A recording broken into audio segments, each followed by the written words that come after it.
15 రోజుల వ్యవధిలో FL77 మందును కేవలం 2 సార్లు పిచికారీ చేయడంతోనే మొక్కలపై వ్యాధి ప్రభావం గణనీయంగా తగ్గింది. మొక్కలు ఆరోగ్యంగా, పచ్చగా పెరిగి పుష్కలంగా పూత పూశాయి.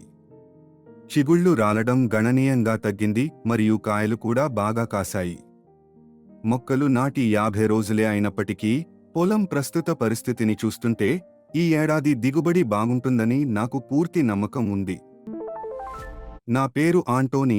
నేను తిరునెల్వేలి జిల్లా అంబాసముద్రం తాలూకాకు చెందినవాడిని. మా తాతగారు నాతో ఉన్నారు. మేము గత 15 నుండి 20 సంవత్సరాలుగా మిరప సాగు చేస్తున్నాము. ఇప్పటివరకు మేము ఎక్కువగా రసాయనాలనే ఉపయోగించాము. కాని గత సీజన్లో మాకు చాలా చేదు అనుభవం ఎదురైంది. మొదట్లో మొక్కలు ఆరోగ్యంగా, పచ్చగా పెరుగుతుండటంతో మంచి దిగుబడి వస్తుందని మేము నమ్మకంగా ఉన్నాము. కానీ మొదటి కోతలో మేము ఒక్క కాయను మాత్రమే కోయగలిగాము. ఆ తర్వాత రెండవ కోతకు ముందే కేవలం ఒక్క వారంలోనే పొలమంతా వ్యాధి బారిన పడింది.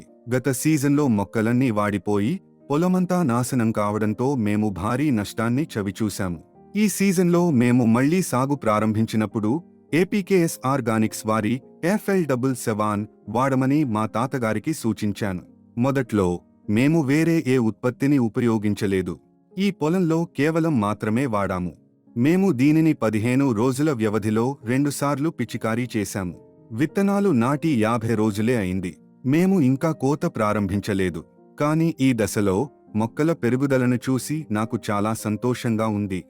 FL77 వాడిన తర్వాత తెగుళ్ల బెడద దాదాపు పూర్తిగా తగ్గిపోయింది. ఇది చూసి నేను చాలా ఆశ్చర్యపోతున్నాను. మిరప మొక్కలు ఇంత పచ్చగా, ఆరోగ్యంగా పెరగడాన్ని నేను ఇప్పుడే చూశాను. మొక్కలకు పూత ఎక్కువగా పూసింది. చిగుళ్ళు రాలడం గణనీయంగా తగ్గింది. ఇప్పుడు వాటికి కాయలు కూడా ఎక్కువగా కాశాయి. కోత ఇంకా ప్రారంభం కాలేదు. కాని ఇప్పుడు మొక్కల పరిస్థితిని చూస్తుంటే ఈ సంవత్సరం మాకు మంచి దిగుబడి వస్తుందని నాకు పూర్తి నమ్మకం ఉంది. మిరప రైతులందరూ ఏపీకేఎస్ ఆర్గానిక్స్ వారి ఉత్పత్తులను నమ్మకంతో ఉపయోగించవచ్చు. ముఖ్యంగా FL77 మాకు గొప్ప అనుభవాన్ని ఇచ్చింది.